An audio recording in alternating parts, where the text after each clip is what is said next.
Realmente no teníamos ninguna ley sobre el aborto en los Estados Unidos al principio del siglo XIX.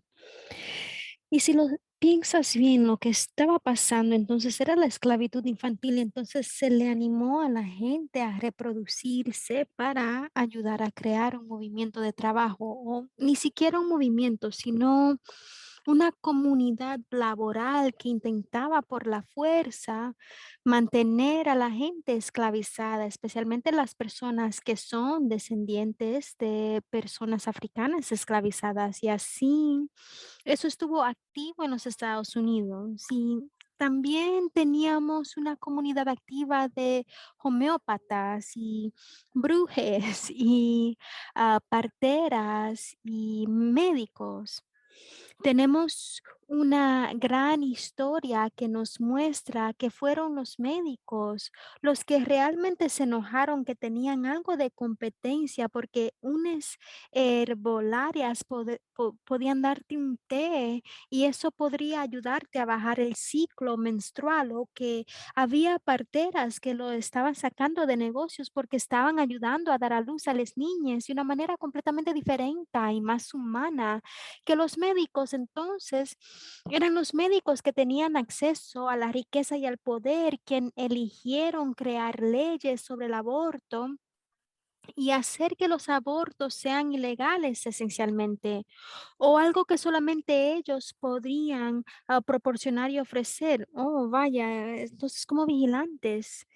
Absolutamente, y eso es solo la historia de la autonomía de cuerpo para las personas nacidas y asignadas por la fuerza al sexo femenino al nacer.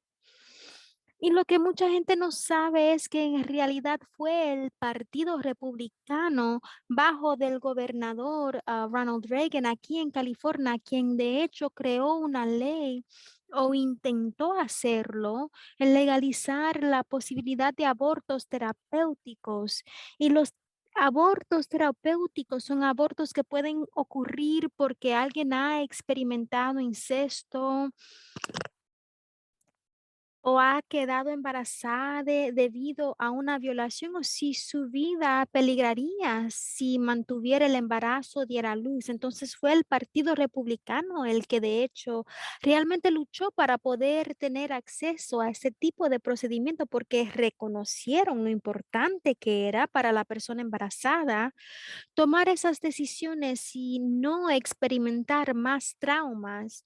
Y sin embargo, aquí estamos hoy con gente de ese partido que están tratando de crear medidas aún más drásticas que incluso borrarían las opciones de aborto terapéutico. También hay otros dos términos que podríamos escuchar cuando hablamos del aborto. Uno es el aborto selectivo, y este es uno de los términos que surge mucho para las personas con discapacidad cuando se habla del aborto. Y aborto selectivo es básicamente seleccionar interrumpir un embarazo porque hay una discapacidad o por el sexo que se asigna a la fuerza cuando el feto está creciendo. Y esta es una experiencia muy común que tiene una historia traumática muy densa y profunda para muchos de nosotros, que no siempre hablamos. Y también tenemos que entender cómo es que se entrecruza la autonomía del cuerpo con esto, y dónde es que terminan mis valores personales y comienza el cuerpo de otra persona. Y esa es realmente la conversación que creo que muchas personas con discapacidad no están teniendo, porque estas son conversaciones muy difíciles que nos tomamos muy personalmente porque habla de nuestra existencia aquí en el planeta y la realidad de cómo la eugenesia ha sido utilizada para violar la autonomía corporal de otras personas y reducir su acceso a la elección.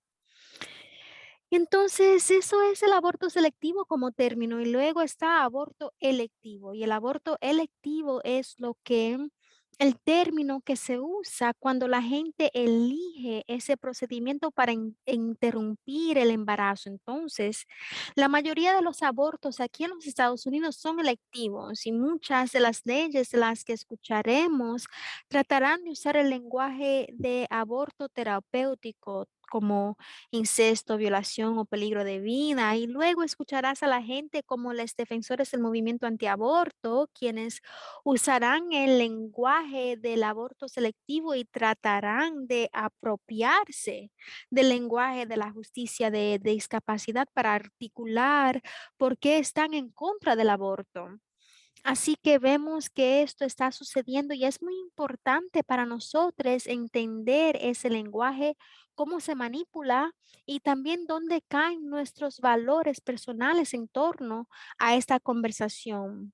Mm, sí, no era eso lo que Clarence Thomas estaba haciendo recientemente cuando estaba usando el lenguaje de la eugenesia para decir que bueno, la gente no debería tener derecho a controlar sus propios cuerpos porque se puede utilizar con fines eugenésicos. Sí, absolutamente.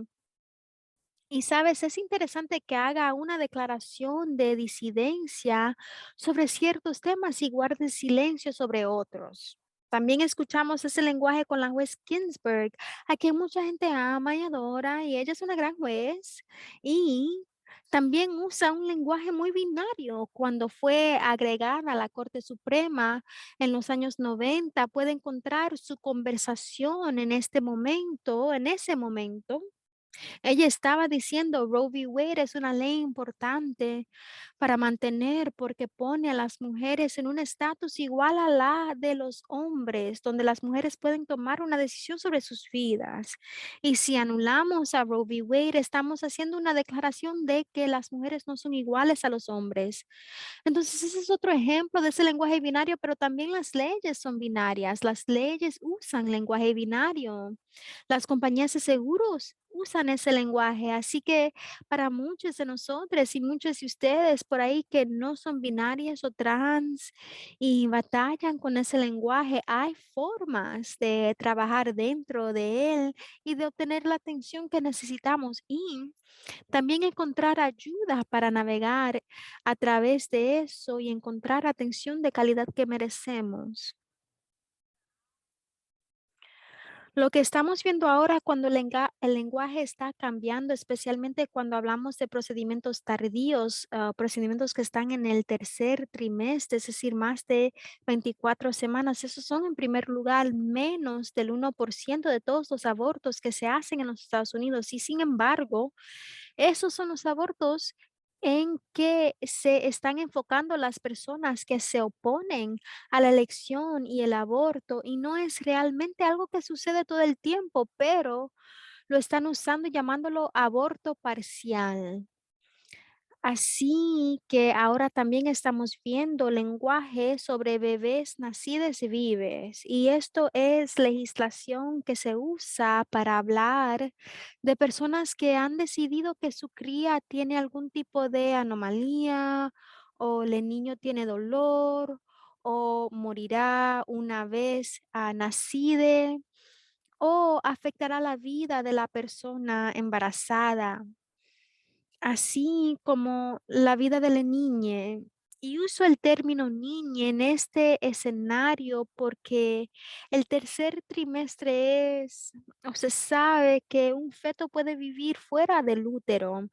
Y a menudo en el tercer trimestre los procedimientos son elegidos por personas que querían ser padres y definitivamente querían tener una conexión con su hija y están devastadas por la realidad de que su hija está evolucionando sin cerebro o que su hija tiene un agujero en el corazón o que un niño simplemente no podrá vivir pasado el tercer día.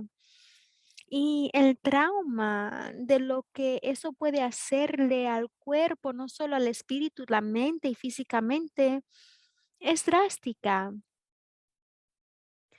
Y así este lenguaje de bebés que nacen vives se centra en las personas que no saben nada sobre el cuerpo o la ciencia y es la idea de que lo que sucede en los procedimientos del tercer trimestre es que la división celular se detiene obtiene mediante una inyección del feto y el feto deja de crecer y se induce el parto. Entonces lo que termina pasando es que la persona da a luz a un niño en muerte.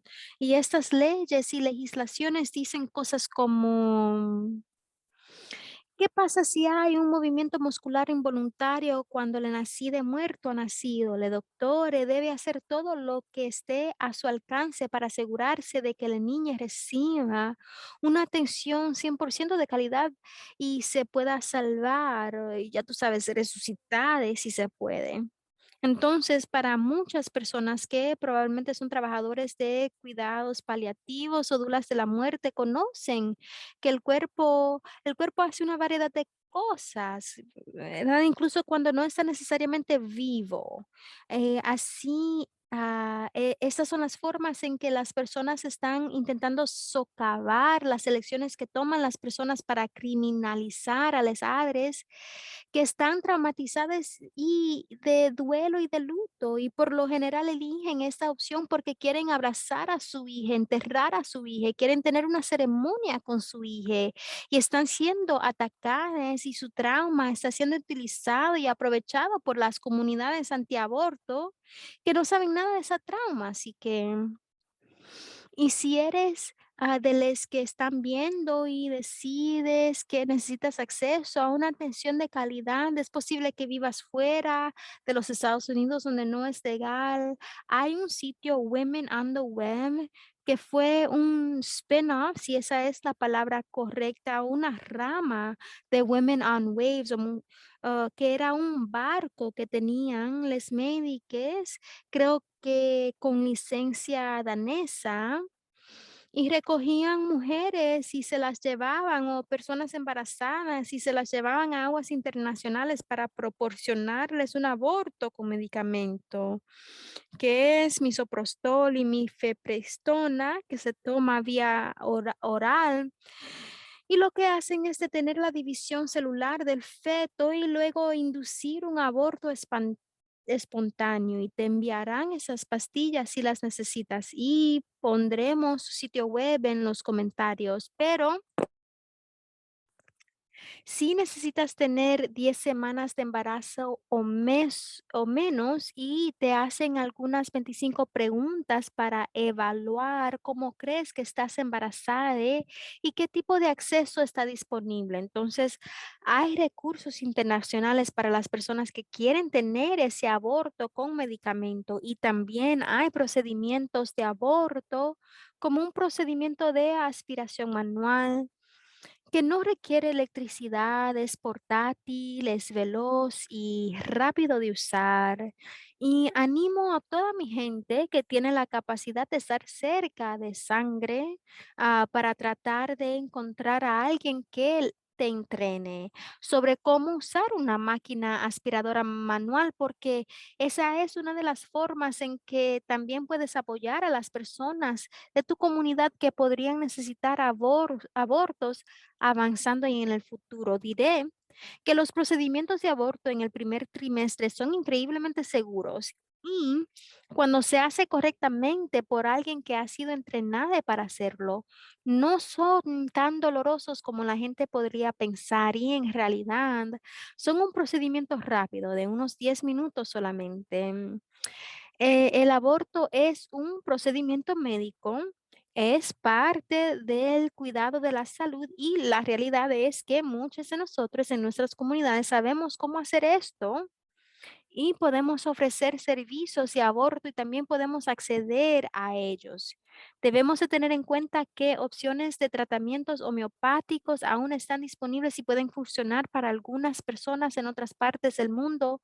Son utilizadas tan bien como las parteras y saben cómo ayudar a las personas que están embarazadas y no quieren estarlo. Entonces podría parecer que volvemos a algunas de las formas más antiguas en que nuestros ancestres existieron y accedieron a una atención de calidad, y no se ve como ir a un doctor.